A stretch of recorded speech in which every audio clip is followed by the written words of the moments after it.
देखिए, आहार विहार के अंतर्गत उबला हुआ जल पीने से बहुत लाभ होता है। और उबला हुआ जल कहने का ये मतलब नहीं कि आग पर जल रखा गया और उबल गया और आपका काम हो गया, ऐसी बात नहीं है। उबालने के लिए देखिए, ये जो बर्तन है मुख्य रूप से पीतल का हो तो अच्छी बात है। और देखिए, इस तरह से पानी उबलना चाहिए। ऐसा नहीं कि थोड़ा सा गर्म किए और आपका काम हो गया। इस तरह से पानी उबालकर जब प्रयोग किया जाता है तो काफ़ी लाभदायक होता है। देखिए, ये पानी उबल रहा है। उबालने का मतलब ये है कि पानी अच्छी तरह से उबले, ये नहीं कि केवल रख दिए और उबल गया। ये देखिए,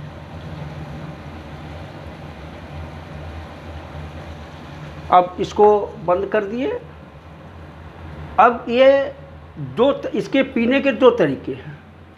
एक तो थोड़ा सा गर्म जल ही पिया जाता है और दूसरा इसे ठंडा होने पर पिया जाता है। ये देखिए, जल है।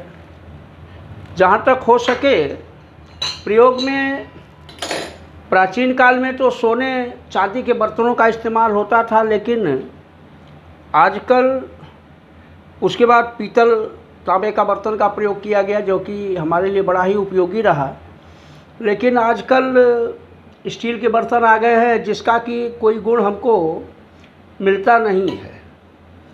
तो भरसक ये प्रयास किया जाए कि पीतल के बर्तन में खाना बनाया जाए, पानी उबाला जाए।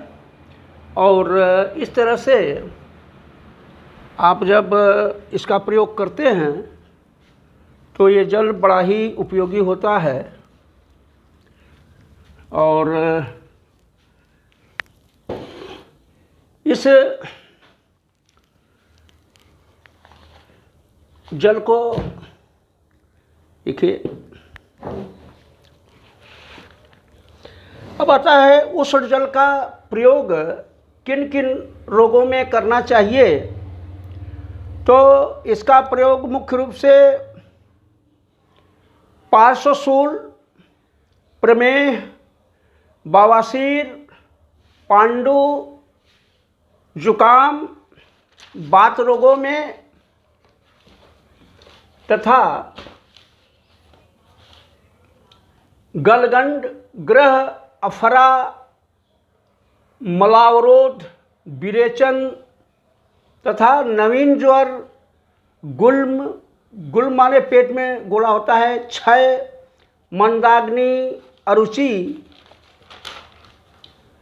तथा नेत्र रोगों में, संग्रहणी में, कफ प्रधान रोगों में, श्वास, काश, फोड़ा, फुंसी, हिचकी आदि रोगों में गर्म जल का सेवन करना चाहिए।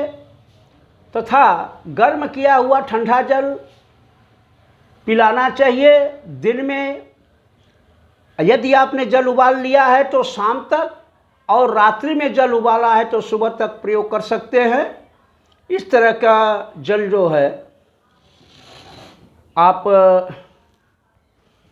देखिए, ये पीने के लिए धातुओं के प्रयोग करना चाहिए या तो मिट्टी के बर्तन का प्रयोग करना चाहिए। तो ये बड़ा ही उपयोगी होता है।